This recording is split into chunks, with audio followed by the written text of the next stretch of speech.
Dahil buwan ng Ramadan ngayon, isang madrasa sa bayan ng Matanog, Maguindanao del Norte ang nabigyan ng pagkakataon na ma-renovate. Ano na, pintuan na, pintuan na. Sukat na sukat, oh. Hindi pwedeng magkamali yan, oh. Kasi binabantayan natin, oh. Papunta tayo ngayon sa area, no? May dala tayong gamit pang pintura. Dahil ang madrasa ay napakahalaga lalong-lalo na sa ating mga kababayang Bangsamoro at sa mga kabataan.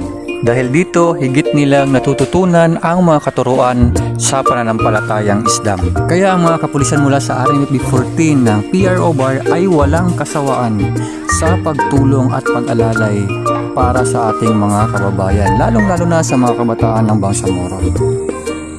Abangan ang full video ng programang ito dahil makakasama natin ang ama ng RMFB 14A na si Police Lieutenant Colonel Argel N.